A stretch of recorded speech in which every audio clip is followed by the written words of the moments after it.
Olá, eu sou o Vlad Oliver. Neste vídeo a gente dá uma parada na coisa toda para explicar um conceito que está gerando muita dúvida em quem está assistindo o nosso desenvolvimento. O que é melhor, modelagem ou escultura? Evidente que cada um dos processos tem o seu resultado, mas muita gente acha que só se usa uma coisa ou outra. Aqui nós usa tudo que tem direito. E o que não tem direito a gente entorta, vai vendo. Bem, nesse vídeo a Watt vai parar tudo o que nós estamos fazendo para tentar responder uma pergunta que está suscitando uma dúvida que é uma dúvida inadequada no nosso processo, ok? O que é melhor, a modelagem ou o sculpt?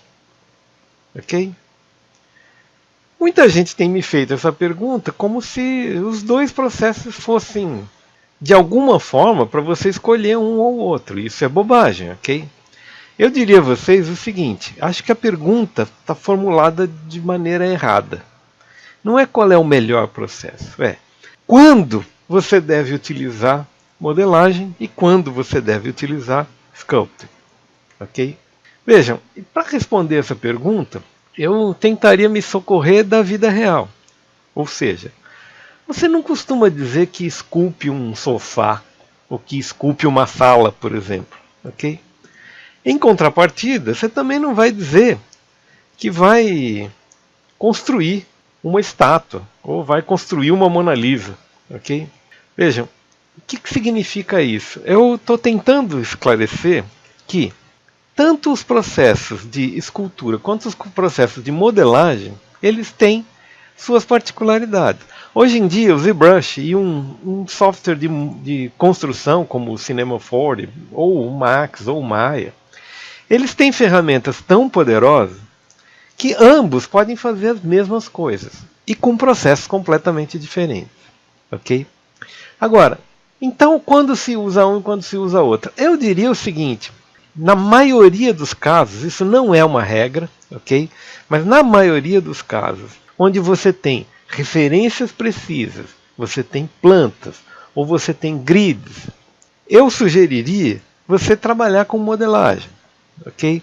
Porque você vai ter mais rapidez em atingir uma determinada precisão do seu modelo, ok? Já quando você é um profissional de look dev, ou seja, de desenvolvimento do visual, quando você é um designer e você precisa desenvolver o visual do teu projeto, então é importante, é útil que você estude esse visual e as ferramentas de deformação e de escultura elas são mais adequadas para esse tipo de coisa, ok? Então aí só que entre uma coisa e outra, entre um extremo e outro, existem todo tipo de técnicas que as pessoas usam para atingir um determinado resultado. Então vocês vão me dizer, mas então não pode modelar com referência no ZBrush. Claro que pode. Mas então não pode esculpir no Cinema 4D. Claro que pode. Entendeu? Os processos em si, eles não são concorrentes, eles não são excludentes, eles podem ser complementares. É isso que eu venho tentando dizer aqui.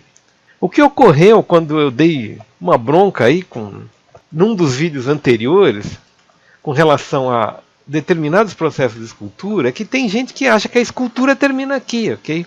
Quando você tem o seu modelo girando lá num round table aqui, pronto, basta. Não.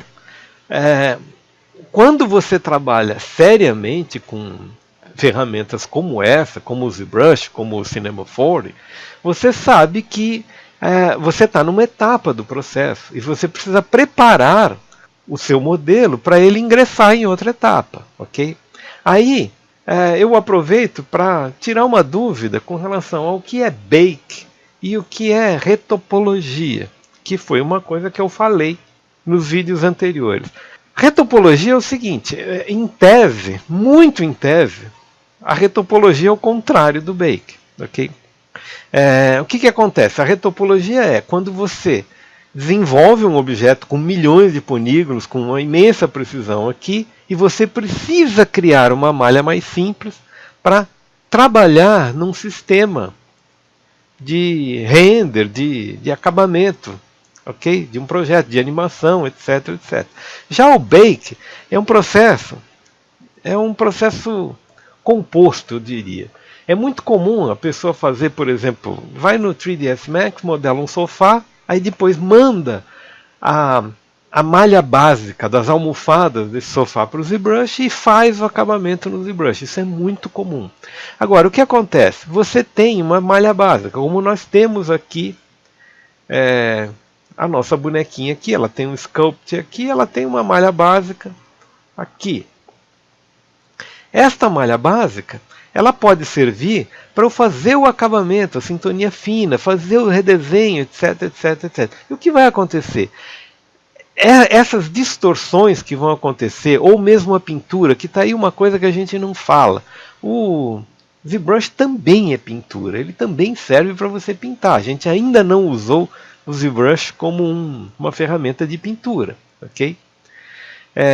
Aí o que acontece? Quando você faz o Sculpt, ou quando você vem aqui e vai para a região de Sculpt do Cinema 4, você está fazendo um incremento de malha que você pode instanciar, ou seja, você pode relacionar essa malha levinha à malha pesada que você construiu.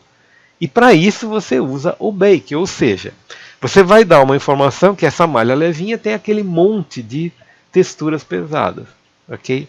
Eu acho que é importante a gente insistir nesse processo, nesse conceito, porque uma vez que o conceito fique consolidado, fica mais fácil de vocês entenderem o que a gente está fazendo. No nosso caso específico, nós estamos precisando de uma bonequinha para animar. Portanto, a gente precisa orientar a malha corretamente, ok? E vai ser melhor para a gente fazer os trabalhos de morphing dessa figura se essa malha for orientada. Foi por isso, e só por isso, que eu falei que a gente deveria dar uma utilidade no processo de sculpting, ok? Nós vamos adotar o seguinte, eu resolvi parar o processo, eu acho que o ZFever, que mostra aquela mãozinha, eles pulam uma etapa e fica muito esquisito, na verdade, de repente a mão aparece construída.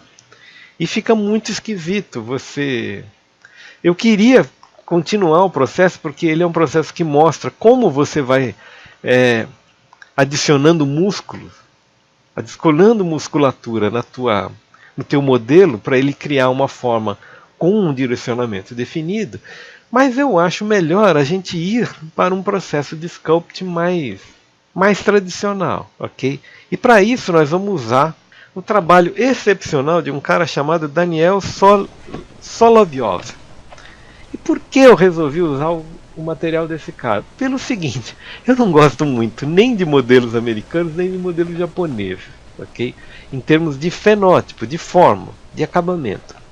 E me parece que franceses e russos são pessoas que têm um fenótipo mais interessante, mais brasileiro, com mais forma, ok? E é por isso, vocês vão dizer, pô, mas o cara não é tá, tem o Danny Mac, não sei o que lá. Sim, tem, ok, tem outras pessoas, tem milhares de approaches para a mesma coisa no ZBrush, ok? Nós não vamos trabalhar muito com realismo, nós vamos trabalhar com realismo fantástico. E portanto, é interessante a gente ter um tipo de referência com o qual trabalhar e fazer um projeto bacana, ok? Sendo assim, eu gosto muito e sugiro que vocês olhem com muita atenção esse Garota em Pink, que o Daniel Solovyov usou como trabalho de escola, ok? Porque nele está todo o formato da morfologia do corpo, que é muito bacana, ok? E que vai nos ajudar, inclusive, a nós termos uma bonequinha com mais curvinhas, ok? Eu espero ter explicado essas diferenças e nos vemos no próximo vídeo. Isto é um treinamento. Aqui a gente bagunceia a coisa toda. Depois arruma.